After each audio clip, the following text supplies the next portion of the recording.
Due to the mature content of the following program, viewer discretion is advised. Welcome to Global Perspectives.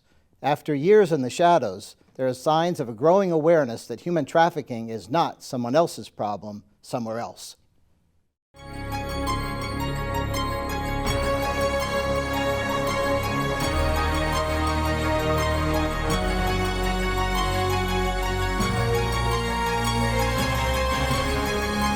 This is Global Perspectives with Pulitzer Prize-winning commentator John Bercia. From news coverage of arrests of alleged traffickers from California to New York and many places in between, to the rise of grassroots events such as Human Trafficking Awareness Day last January in Orlando, it is clear people should see it can happen here. Our guest today, Chung Kim, whose experience inspired the movie Eden, will bear witness to that. She is the first of two trafficking survivors who will tell us their story on this and the next episode of Global Perspectives. Hello, Chung, and welcome to the show. Thank you for having me.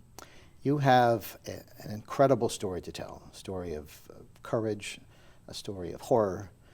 Tell us a little bit about it so that our audience can have a sense of what you suffered in this human trafficking environment. I am a survivor of human trafficking that happened here in the United States. Even though I wasn't born here and I was born in South Korea, I came here as a toddler. So basically, I've been a naturalized citizen. I grew up in Oklahoma and Texas. By the time I was 19, I went to pursue a career in law. And by then I went to a vocational college and studied in criminal justice. By that time, I went to do something more. And they said for me to go to Dallas, Texas to study the police academy. So I moved to Dallas, Texas. I went through one of the trade schools out there. And then one night, me and my friend, we decided to have a girls' night out. We go to a nightclub. It was a country bar. And I met this guy who started out being my boyfriend. I didn't know that he was one of the recruiters.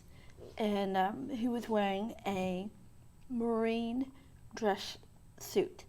One of the things that a lot of people don't realize is that you can go to an Army surplus store and buy authentic uniforms.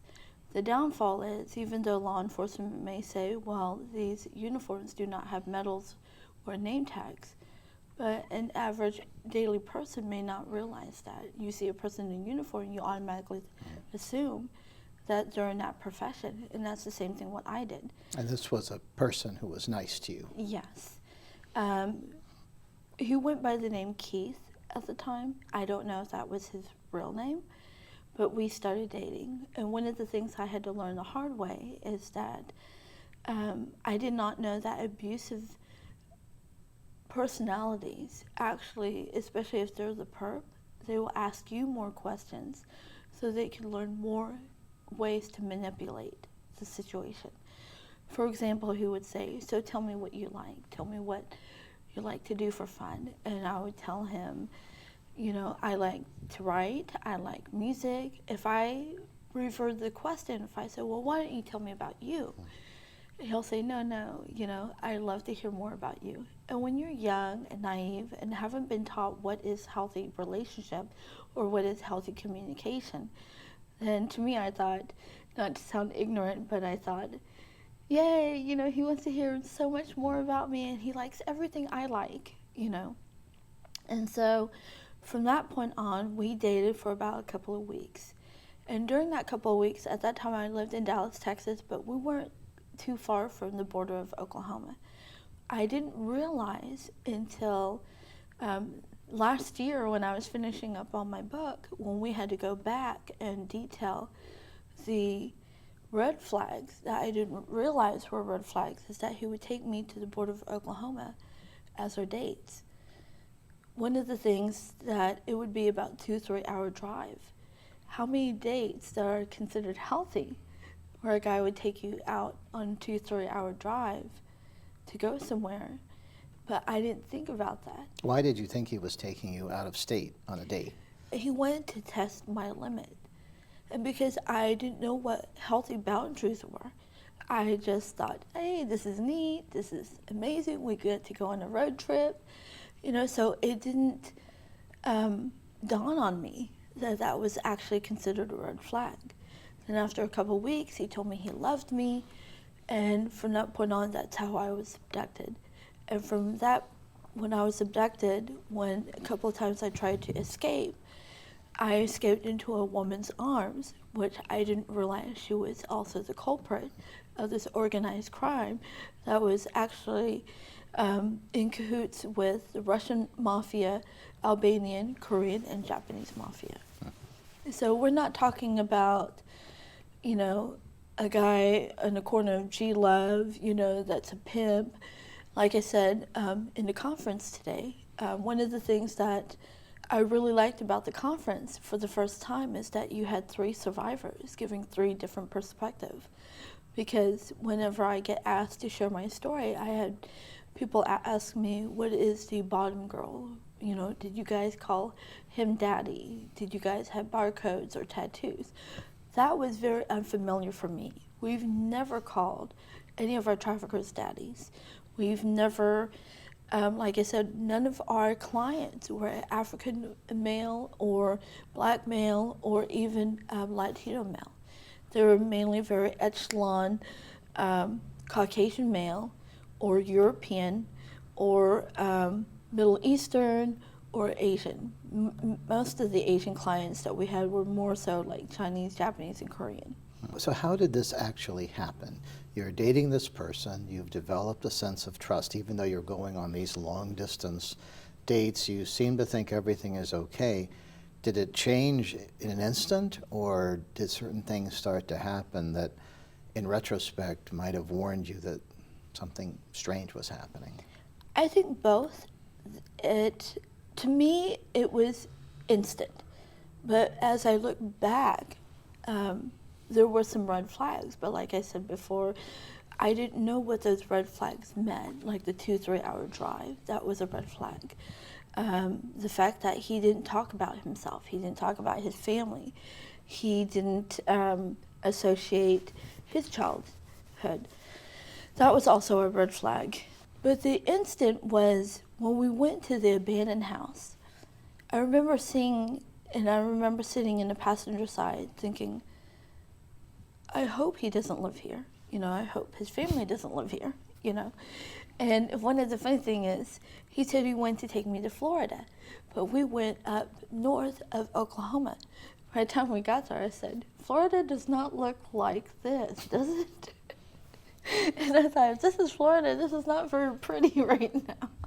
That was my first thought, because it was drizzling, it was rainy and everything. And I remember I said, well, I'll sit here while you go in. That's what I said. And he came over to the passenger side. By the time he opened the door, I remember he grabbed me by the neck. And my first thought was, why are you mad at me? What did I do wrong? Let me change. Instead of, I'm assuming most normal women would say, this man is putting his hands on me. He's crossing the boundary. I need to do something. I need to escape. But one of the downfall is when a child who's grown up in an abusive environment all their life, we don't know what that boundary is. Our immediate thought in a victim world is, I did something wrong. I need to change this. And I remember I would start having flashback when he would caress my face, when he would tell me how much he loved me. It felt real to me.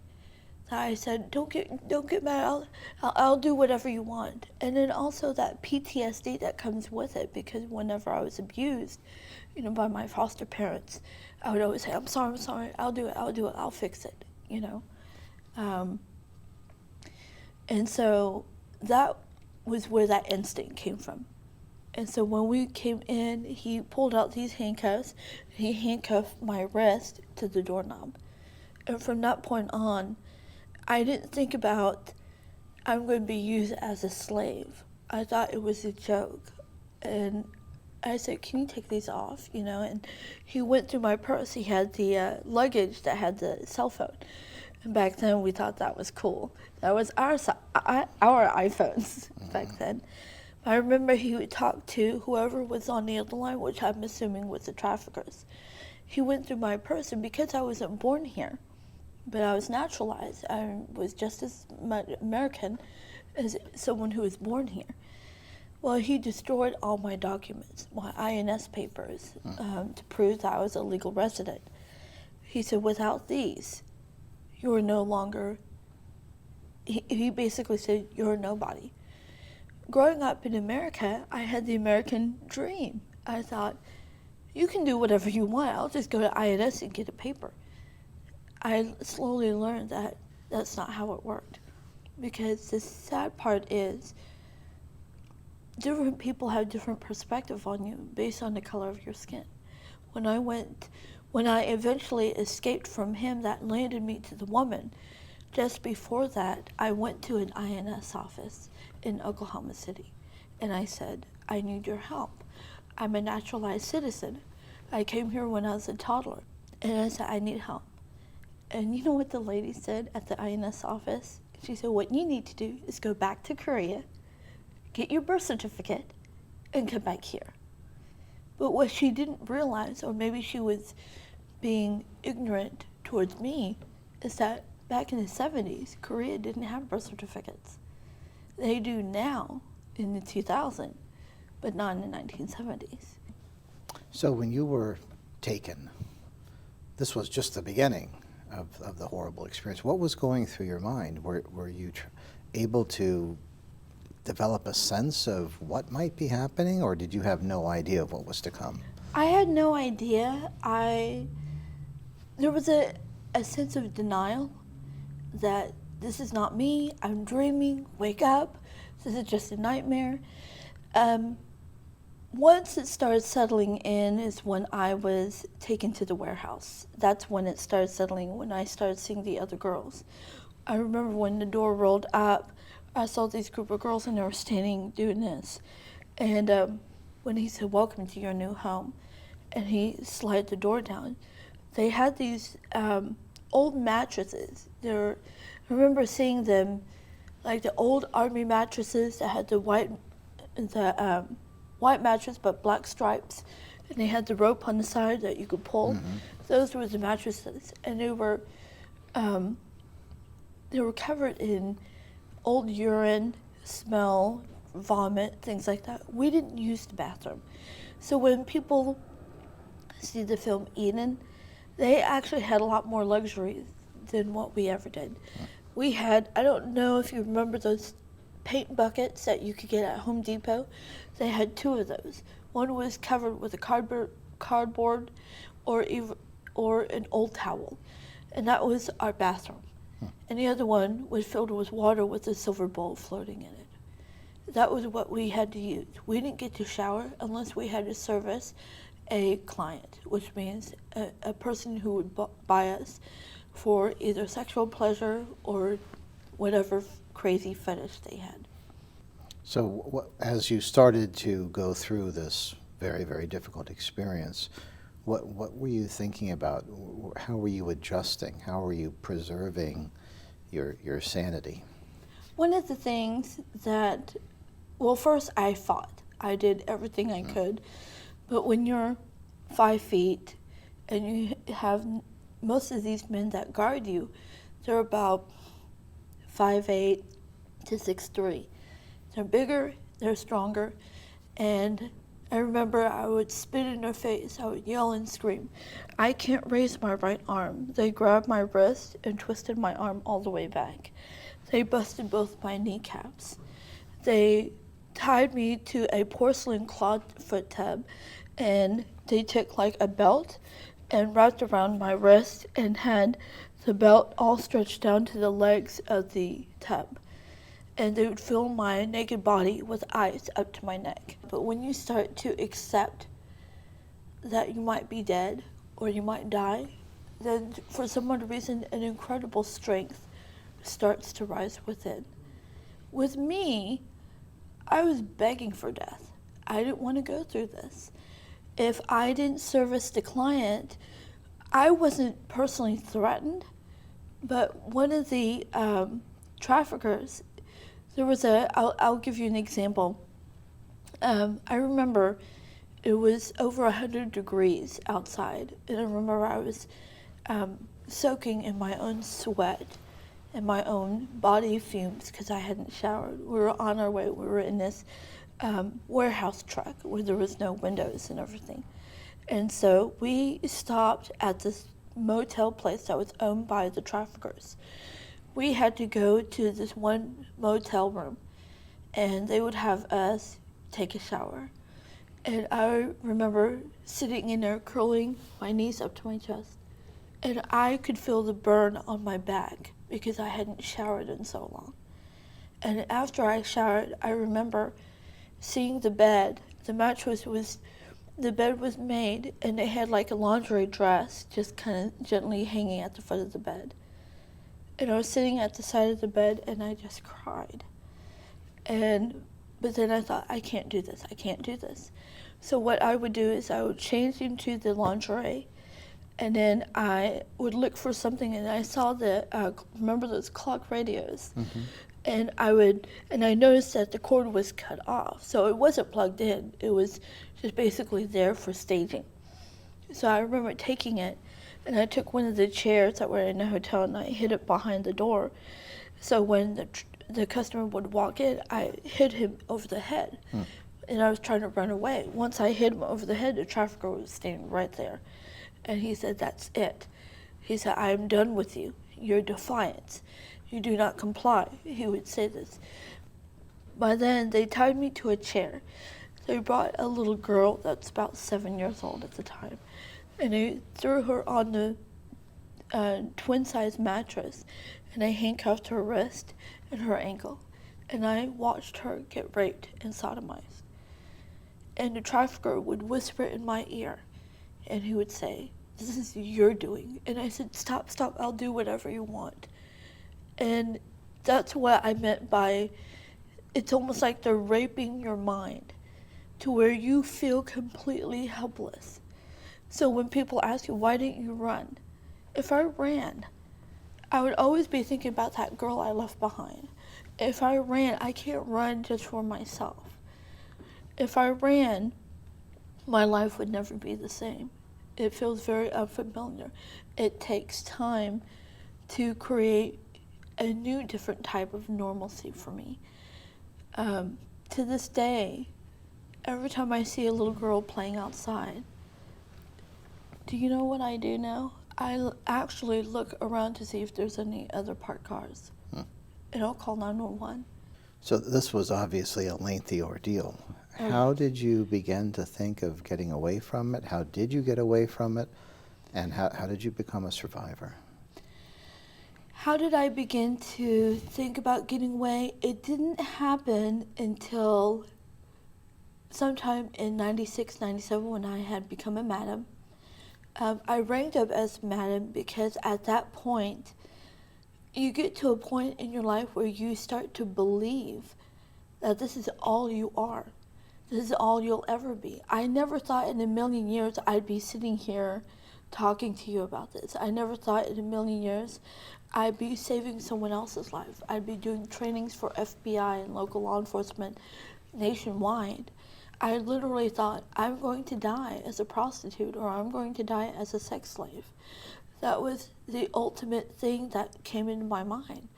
So transitioning and ranking up to be a madam was not a hard thing for me to do because I thought it's kind of like the old saying, if you can't fight them, join them scenario. And it wasn't so much that I went to victimize other girls. It was more so of a survival. I've had people judge me. I've had hate mails. I've had people say, "How dare you do that?" And sometimes I smart off and say, "Well, you tell me what you would do different. Go back and do what I went through. Go back and go what I went through. And tell me what you would do differently that I haven't already tried." How I escaped, basically, I was actually in one of the casinos, which I can't say the name, and they had this big vent. And one of the things, me and the trafficker, I don't remember exactly what had happened, but I started an argument because I wanted to start a riot. with him. And so he said, it's kind of like he was grounding me. So he said, you're not allowed to leave. And he took all my clothes. So all I had on was this lingerie dress. And that was it.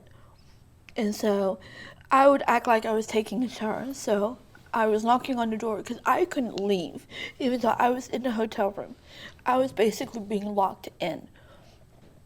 So I told the 2 guard guys in the casino, I said, I'm going to take a shower. They're like, go ahead. And so I crawled through the vent because one of the things that I remember when I was little, me and my dad used to love watching James Bond. And by watching James Bond, I remember he would go through the vents. And I thought, why not? But this idea didn't come into fruition in one day.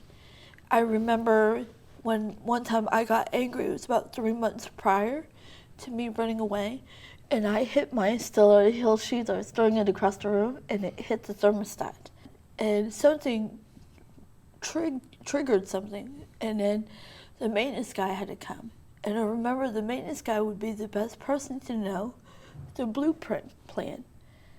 So I would mess with the thermostat almost every single day just to see the maintenance guy. And I seduced him. I said, have you ever been with an Asian girl? Do you think I'm pretty? And he was like, yes. And I was like, can you help me? Because he beats me. And he was like, I can't tell you. And I was like, please. So I would try harder. Every time he'd come over, I would play some song and pretend like I'm strip dancing, in a way that it would make him want to look, And then eventually, we started seeing each other. It was my manipulation to him. And then I would tell him, I'm falling in love with you. He's like, really? And I was like, yes. But we can't be together if I'm stuck here. And so he was like, okay. So then he told me the blueprint. So then what I would do is I would pay attention to how the guards would come to the door, the routine of his business, being in his car, having to see where he came and go. So on the day that I decided, I considered myself a Christian, and that one day I knelt down and I cried and I said, God, I know you and I haven't talked in a while, but if you can help me. I said, give me this moment to give me that time that I can run away.